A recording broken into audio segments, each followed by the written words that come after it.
Hey, what's up, ladies and gentlemen from the Crazyman4985, following random people, just click on the algorithm, recommendations, whatever. It's Crazyman4985, back on YouTube, and we're going to do another classical music song / video. And who am I doing today? Well, I thought we'd visit back to Wolfgang Amadeus Mozart, and we're going to do another pretty famous piece called The Marriage of Figaro. It's the Overture. I'm going to say something about the classical fans, or the people that like classical music, and I just want to, this is to you, man. I don't know everything about classical music. I am a fan of it. But there are things I'm going to miss, and I notice in the comment section with almost everything with my classical reviews is they're always correcting me on stuff. And like, I'm gonna be honest, like, even when I did the fugue, I didn't realize that there was an interweaving part, which is kind of like what a fugue is representative of. When I did Bach's fugue, it's an interweaving of the same chords and notes. Like, certain words and terms I don't know with classical music. I know I enjoy it, and I like listening to it, and I know a bit about it, but I don't know, like, the little intricacies of everything. So just to let you know, I hope that doesn't steer people the other way, like, oh, well, Crazyman4985 doesn't know what he's talking about when he talks about. Look, I'm just like I'm a fan of it, man. I never said I was an expert at it. I'm a fan, and I enjoy it, and I try to give as much input as I can. Classical is one of those things that could be a little tricky because of the period and the era and the type of composition it was, and every composition has multiple pieces into it. I mean, you get into a certain, and maybe I got a little too emotional or too descriptive in my past videos of how I thought the composer felt, and sometimes maybe it's more structured and part of an era than it is actually their personal feelings. But I'm still going to continue critiquing it the way I feel in my head, all right? And that's just how it's going to go. So I hope everybody enjoys, and we're going to do Mozart, The Marriage of Figaro, Overture. And this is, I believe an overture is an opening before, it's like kind of like an introduction into the play or whatever, and Marriage of Figaro was a play, I believe, or an opera at that time. So let's continue. Let's actually start this. All right. 3, 2, 1, go.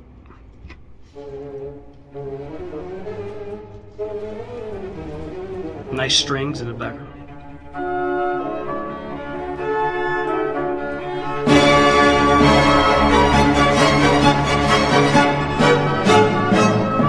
Very catchy.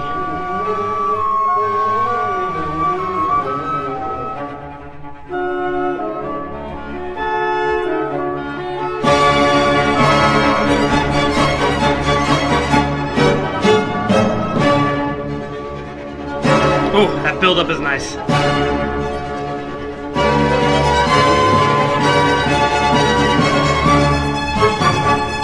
hear the strings back and forth.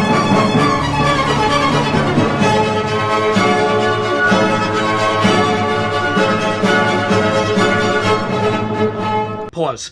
54 seconds. Okay, wow. So I think, here's the thing with overtures, and you can, the Magic Flute has a pretty famous overture also, but overtures is something that has to have like a real bang to get you into the feel of the play and whatever opera or whatever you're watching, because you have to, it's almost like an introduction into something, and you have to, it has to pull you in, right? And I think that's what Mozart is doing here. He's pulling you in with this very catchy, very sensationalistic piece here, and wow, what a catchy piece this is for the time it was written. So let's continue. We're 54 seconds in. 3, 2, 1.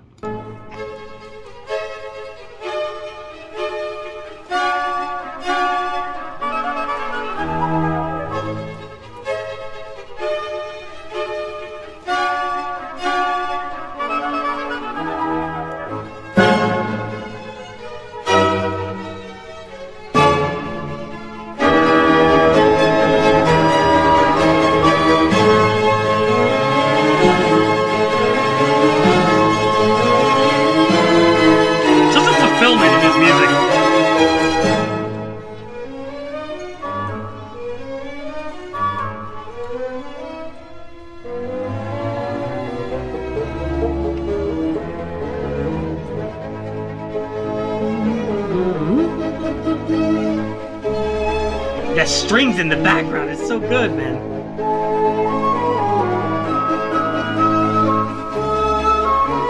Oh, what a song.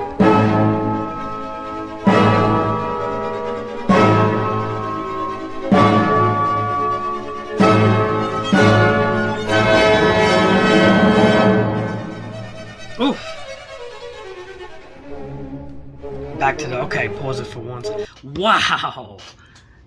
Dude, what a fulfillment in Mozart's music, man. Like, I mean, you don't get more perfect structure than this, man. Like, this is like mathematically perfect or something. I can't explain it, but man, those strings wavering in the background and that bang and that just like this is like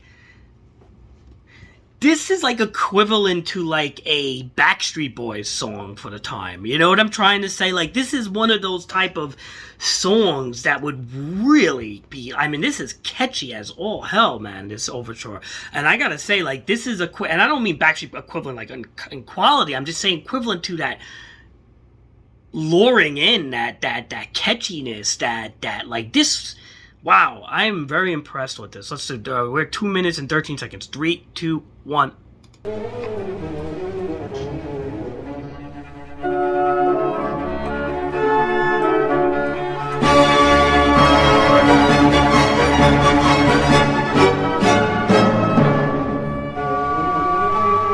love those strings in the background.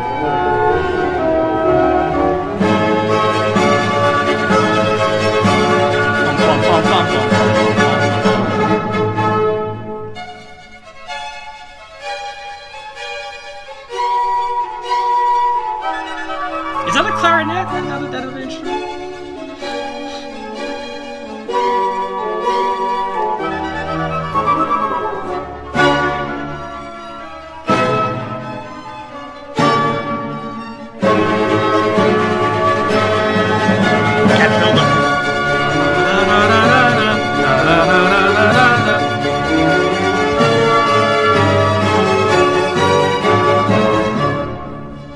I am biased towards classical. I ain't gonna lie, I love classical.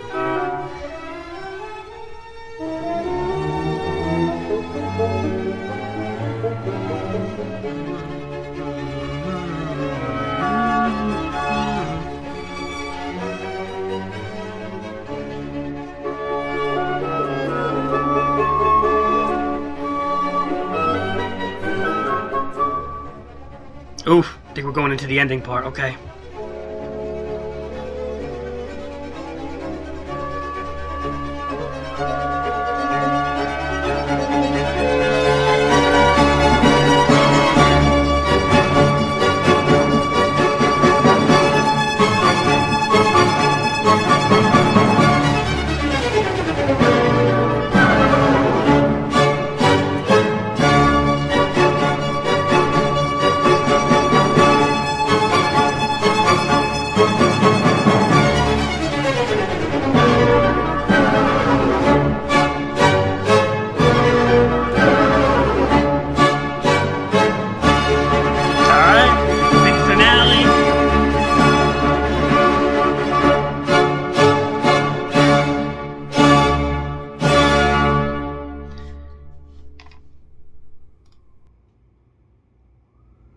Wow.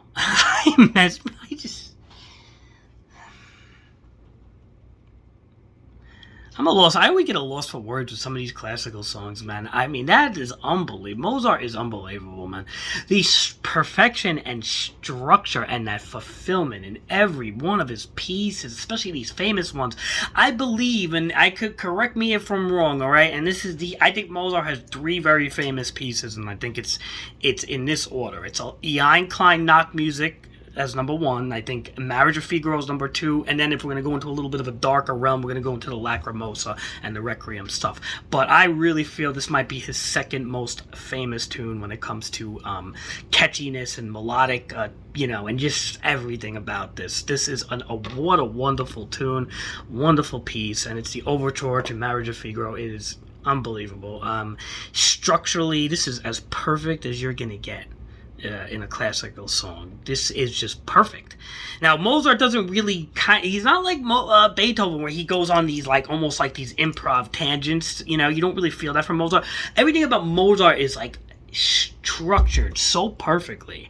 It is like and this is why I think in the movie Amadeus, it's like, you know, Salieri really made that clear. The guy who played Salieri, I forgot his name, Murray. I don't know the actor's name, but I know his character Salieri, Antonio Salieri, was so clear now. Like, it was almost like, you know, such longing and perfection from everything that this guy did. Mozart was really unbelievable for his time. He was unbelievable. Was extremely successful with operas, where I think other classical artists did not have the same level of success that Mozart has, especially when it comes to operas. Yeah, this guy was, you know, really up there with Beethoven, I feel, as the best, and that Bach being a close third.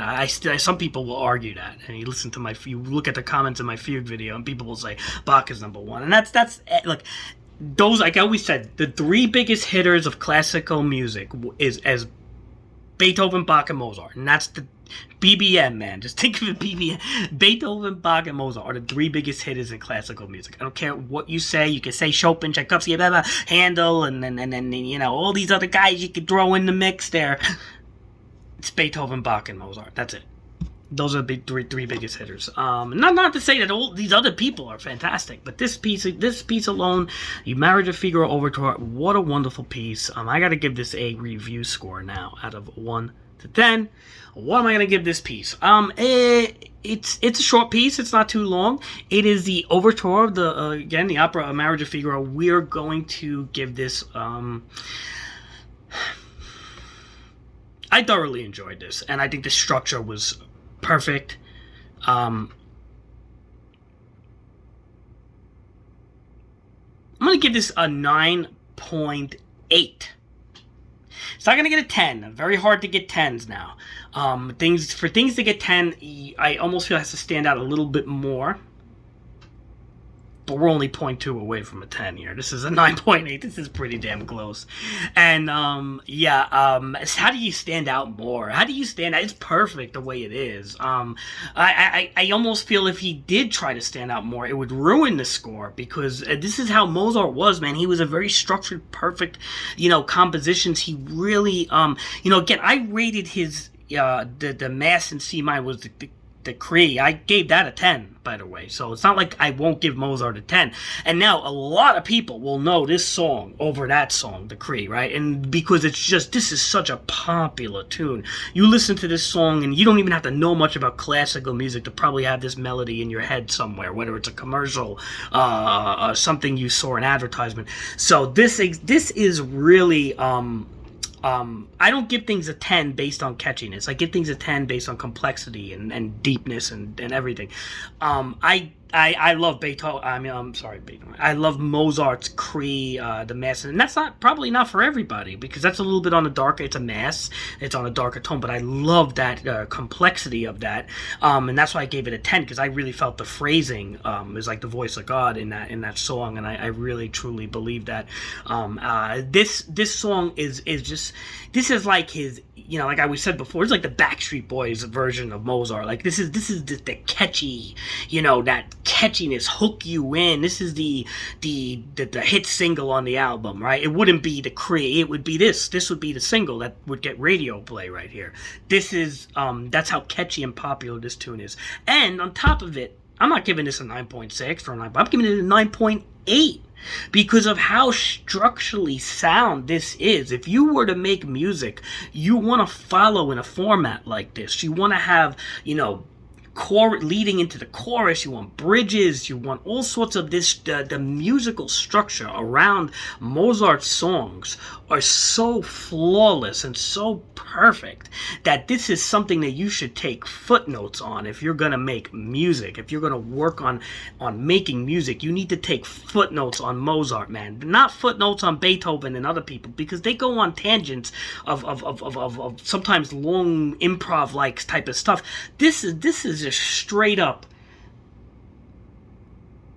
like like almost like beautifully structured to a point where I would suggest, I would say this: if you want to study any type of music making, you study Mozart, man. The fundamentals are as solid as you're gonna get. It's kind of like funny. A lot of people, and let's take this to a sports analogy. I may throw people off here, but if you were gonna study basketball, who do you think high school coaches make the kids watch? Do you think they make them watch Michael Jordan? Do you think they make them watch Larry Bird, or they make them watch LeBron James or Kobe Bryant? No, they don't make them watch those guys, because first of all, the high school kids are not flying through the air and doing post fadeaways like Michael Jordan. They're not, genetical freaks that are 260 pounds and 6'8", like a 6'7", 6'8", like a LeBron James that could really barrel their way to the hoop. They don't have 6'9" height and shot level of a Larry Bird. Who are they making them study? John Stockton. Yes, look it up. John Stockton on the Utah Jazz is Mr. Fundamentals right there. Okay, guys like John Stockton, guys like Tim Duncan, they make you study those guys. Those are the fundamentalists that are fundamental to the sport. You're into making music? Study Mozart. He's fundamental to music. So that is my 2 cents on this piece. 9.8 rating. I love this piece. I could listen to this again, and it's a short and sweet piece, and it's wonderful, and it's a 9.8. This has been Crazyman4985 Content Reacted, and I hope everybody has a wonderful day. I'm going to be bringing you classical, hip-hop, rock, classic rock, Queen, you name it. We're going to still upload it, and I let the year go by, and I hope my goal is to have like 50 plus videos within the end of the year or something like that. So, thank you all, and Crazy Man out.